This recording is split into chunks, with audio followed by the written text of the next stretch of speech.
has us running the Theory machine 24/7. He says he needs to appease the YouTube algorithm to save us all, whatever that means. The Theory machine was never meant to sustain this kind of load.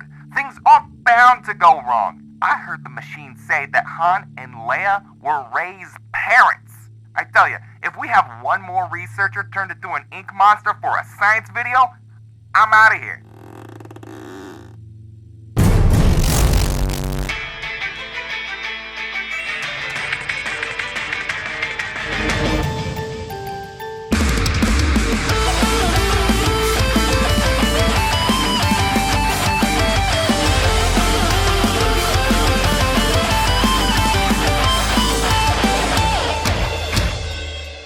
Internet, welcome to Game Theory, where today it's getting a little sketchy. That's right, it's time to revisit the world of Bendy and the Ink Machine. Recently, Chapter 4, the penultimate episode of this 5-part series, came out, and whoo boy, what a difference a few months make. Out went the exhausting series of fetch quests from Chapter 3, and in came stealth, minigames, actual gameplay, a barbecue! What the heck is this? And not just one, but 2 boss battles. In fact, the game had us seeing double everywhere.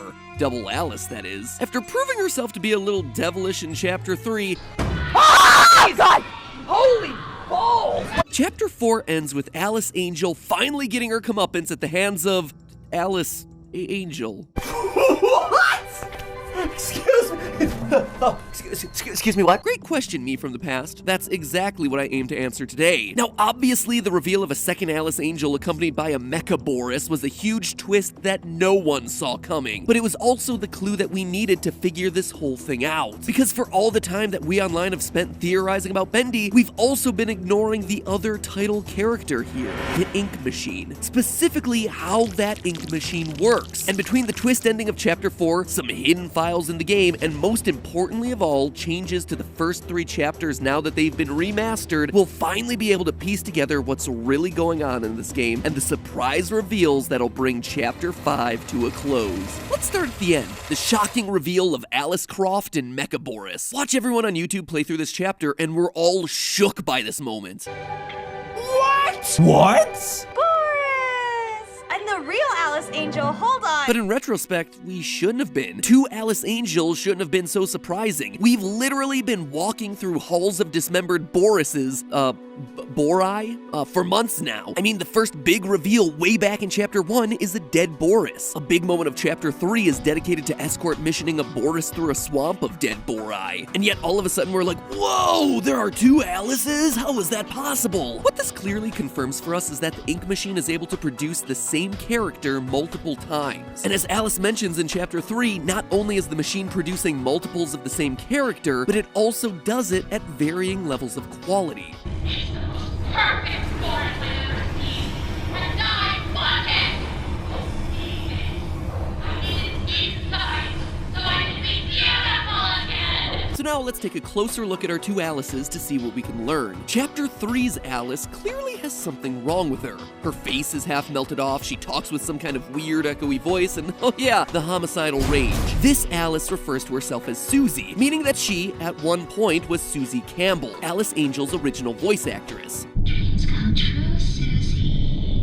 Dreams come true. Spoiler alert, Susie, they don't. Unless, of course, your dream was getting run through the chest by a Kill-la-Kill style scissor blade. Now let's look at our new Alice. If you look in the game files, Chapter 4's Angel is referred to as Allison Angel. This name is likely a reference to Allison Pendle, the voice actress who took over for Susie Campbell. This honestly goes a long way to confirm our last Bendy theory, that Joey Drew was using the Ink Machine to transform employees into the characters. Now he wants to meet again tomorrow. Says he has an opportunity for me.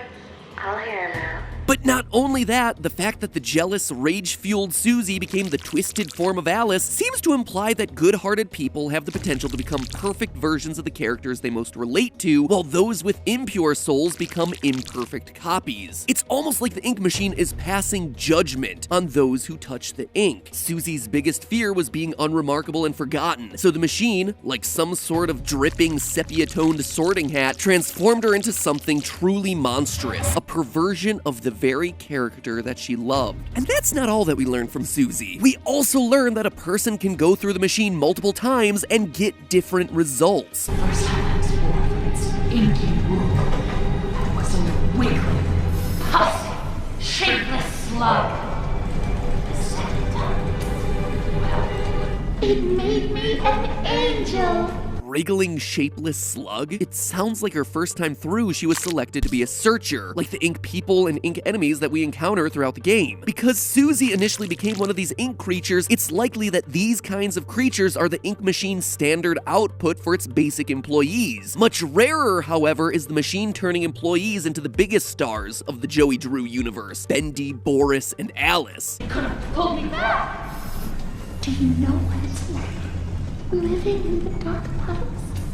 It's a buzzing, screaming well of voices. In short, the ink machine is all about a cycle of reincarnation, and it's using humans as ink. All these instances of "he will set us free" written on the walls are the searchers literally searching for an escape from this endless cycle of death and rebirth. And someone, or something, keeps putting them back through this cycle. Bendy. And that's exactly what we see the ink demon doing, gathering ink monsters like we see him do the projectionist in chapter 4 and sending them back into the ink supply to be spat out again. Why? Because everyone, as well as Bendy himself I would suspect, believes that a pure-hearted, perfect Bendy output will be the one who'll be able to end this cycle and finally set all of these trapped people free. This idea of kind-hearted employees transforming into perfect versions of characters is further supported by Mecha Boris. Like Alice and Angel, Psy Boris isn't given a name in the main gameplay of the chapter, but if you dig around in the game files again, you'll find that this character is actually named Tom, a reference to Thomas Connor, the disgruntled ink machine maintenance employee. Whoever thought that these crummy pipes could hold up under this kind of strain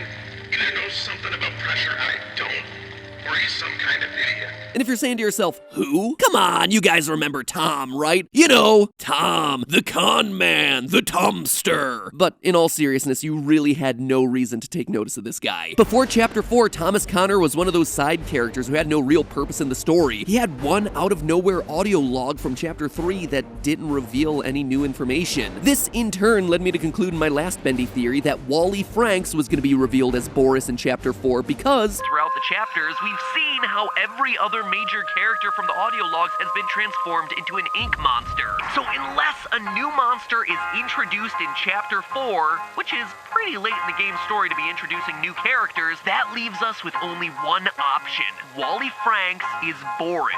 Well, wouldn't you know it, but with the release of chapter 4 came a bunch of updates to chapters 1 through 3. The new remastered editions, which, if you're a theorist like me, reads instead as the retcon editions. It's moments like this that are the most telling for me as I hunt for clues, because as creators go through the process of telling their story, they tend to have a better sense of where they're headed and how they actually want to tell that story as they get closer to the finish line. And so they go back and tweak a few things and add a few things to better telegraph where they're headed. And true to form, Thomas Connor suddenly became a much more prominent character, with an audio log and ink output schedule being added into chapter 1 and a joint conversation with the janitor Wally Franks added into chapter 3. Which begs the question of why? My last theory concluded that Wally Franks had to be Boris. He's one of the most prominent characters in the game, he has a connection with the ink machine as evidenced by the blueprints, and the Meatly has made it clear on Twitter that despite saying time and time again that he never actually made it. Wally never got out of Joey Drew Studios. We also know, based on the items you collect in chapter 1 for the summoning ritual of the ink machine, that he's now the only character left at this point. Joey Drew has his book, Sammy is the record, Thomas Connor is now established with the wrench, Alice is the stuffed toy based on her chapter taking place in the toy workshop, our character Henry is the artist, so he's represented by the ink, which leaves the last item as the ink machine's gear. That's Wally Franks. He's an essential character to this story, appearing in every chapter, and yet the creator of the game decided to retcon Thomas into a bigger role so that he could become Boris, despite the fact that all the signs were pointing to Wally Franks becoming Boris. This tells me one thing, that the Meatly has other plans for Wally, and has had other plans for Wally the entire time. It tells me that Wally Franks is gonna be revealed to be the Bendy monster.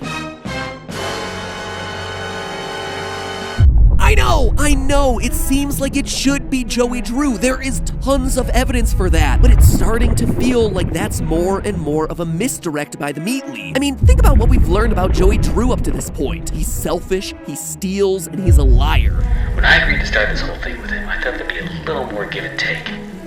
Instead, I give, and he takes.